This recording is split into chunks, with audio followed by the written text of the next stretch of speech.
Good evening, everybody. This is Stephen House, and this is Full Time Devils, and this is tomorrow's transfers today.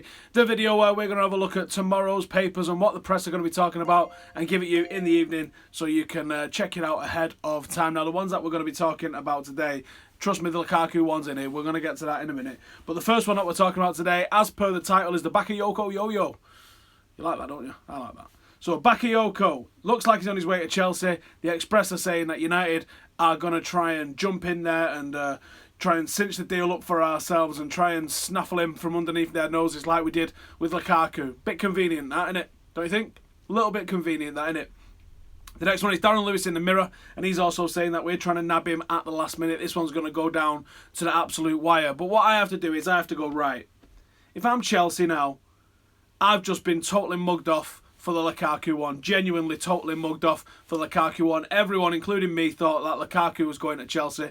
And it turns around, United dropped that they've announced. They announced that we've agreed a fee with Everton, and within 4 days he's signed, official, and being interviewed by best mate Pogba around a pool in LA. Bonza. So if I'm Chelsea and I need to save a little bit of face, I'm going to start leaking out that Manchester United are in for Bakayoko. Pretty easy one to make. He was linked with us earlier in the window. United are in the mix for a defensive midfielder. In fact, we might be buying their cast-off defensive midfielder if they get this guy. So from a Chelsea perspective, it's a way to steal back some good PR for them. And I think that's what's going on. I don't really think that there's a serious interest in Bakayoko in terms of that we're really in for him. I'm sure we will take him. I think he's an excellent footballer. But I don't think that there's genuine serious interest from Manchester United at this stage. I think it's Chelsea trying to claw back a little bit of something for themselves. So when he does sign for Chelsea, possibly in the next week or so, then Chelsea can be like, yeah, well, he chose us over Manchester United. And United are sitting there going, wasn't even in for him, mate. What are you on about? I think there's going to be a little element of that in this transfer. But again, I could be totally wrong because we got blindsided by this Lukaku one coming out of absolutely nowhere. So I can't say it's a 0 out of 10. I think there may be something in it. But my gut instinct is that this is Chelsea trying to get back some good PR for themselves after they've been absolutely rinsed publicly with the Lukaku thing. Speaking of which, now most of you are going to be well aware of it, but I don't care because I'm going to repeat it. Romelu Lukaku is now officially a Manchester United player. Feels good, doesn't it? Feels damn good. Now, I've seen a couple of people moaning online saying, hold up, signing a defender in Lindelof when we already had a pretty decent defence and bringing in Lukaku, who only replaces Zlatan, how are Manchester United better equipped to win the league this year? And it's a valid point. Now, Mourinho's also said he's going to be trying to get in a couple more signings, and those signings are going to be to shore some things up. I think Lukaku offers us pace down the middle in the number 9 position that we didn't really see under Zlatan last season. And I think the team knowing Mourinho knowing the team is something pretty big on its own. We've also got the continued development of a lot of youngsters. We've also got the return of Andreas Pereira from loan. And I think that we are already stronger than we was last season. And I say that quite comfortably. You've got the players that we signed last year that are now settled in the team. And I just think that we are in a better position. I also don't think that any clubs around us, apart from arguably Manchester City, and even they haven't really proved anything at the moment because they're still weak at the back, they're still weak in defence, they're still weak in central midfield, in my opinion. So I don't think any club has taken a massive step forward to the point where I'm worried about them next season. I can envisage Spurs having problems trying to compete in the Champions League better than they did this season, and at the moment they've not really added. Chelsea haven't really added. They've sort of cast off Diego Costa without having a replacement on the horizon. They could have gone backwards. Certainly if Hazard leaves as well, they've definitely gone backwards. Arsenal have to deal with Europa. And if they lose Sanchez as well as everything else that's going on with them, then they've absolutely gone backwards. Liverpool, paper-thin squad, now got to deal with Europa. Not convinced that they're the be-all and end-all either. So I think United have actually taken a step forward. And I think we're going to take more steps forward before the start of the season, and I'm extremely excited. I've also seen people complaining that the arrival of Lukaku is now going to mean that Rashford doesn't play.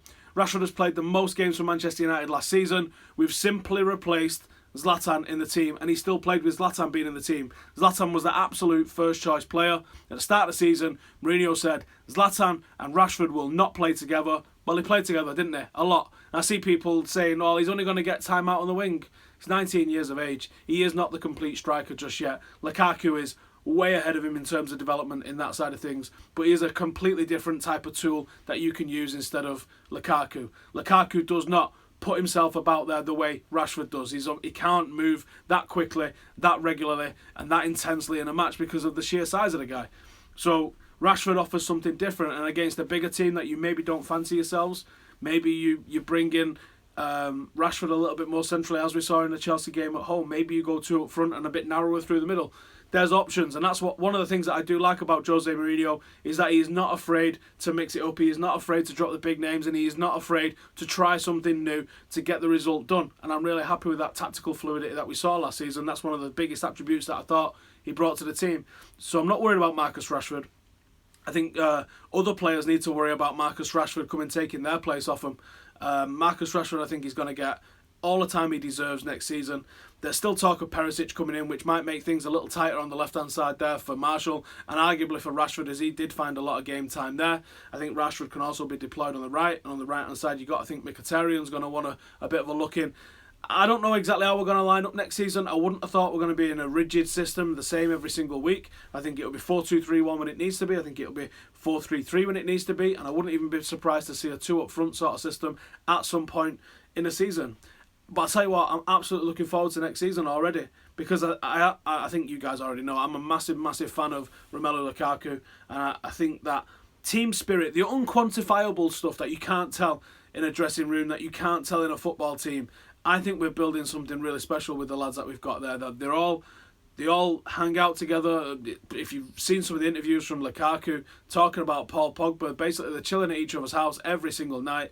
So the team spirit is going to go through the roof. The assist from Pogba to Lukaku, can we get an over and under bet on that, on how many there's going to be of those next season? Absolutely mega. I'm really excited. So Bakayoko, Yoyo, no go for me. And the one thing that I did miss off actually, which I had to talk about on my list, was that they're talking now, this is in the Mirror, they're talking that Manchester United have now spent more since Sir Alex Ferguson left than we did in the 26 years that he was here. Of course we did. The transfer record was £1 million at Manchester United. That was the British record, was just over £1 million when we first got Sir Alex Ferguson. He'd been here 7 years and we broke the British record for Roy Keane, and it was £3.5 million. We paid Wayne Rooney that more than that in like 10 weeks. So, of course, we spent more now than we did in Sir Alex Ferguson's time. Guess what? Manchester City will have spent more this summer than their club did in its entire existence up until 2008, when a sheikh decided to take them from Wigan Athletics level to the level they're at now. So why aren't we talking about that one, eh? Why aren't we talking about that? Why are we not talking that Manchester United, the richest club with the biggest turnover in the world, is spending its money? Who cares what we're doing? You complain when we don't act like Manchester United. You complain when we try and bring players through, or we're not spending money. And then you complain that we're not bringing players through when we let Danny Welbeck go in, who's a sixth choice centre forward. Every single report that's out there is just designed to have a go at Manchester United, to try and belittle Manchester United, or to try and blow up Manchester United, because no one gives a toss about any other clubs. We're the biggest club in the world, we're easily the most talked about club in the world, and everyone else is jealous, hating, or wishes that they was us. So Mirror, get in a fucking bin, because that's an absolute joke. United are the biggest, the best, and I won't want to be anywhere else. Thanks for watching, see you in a bit.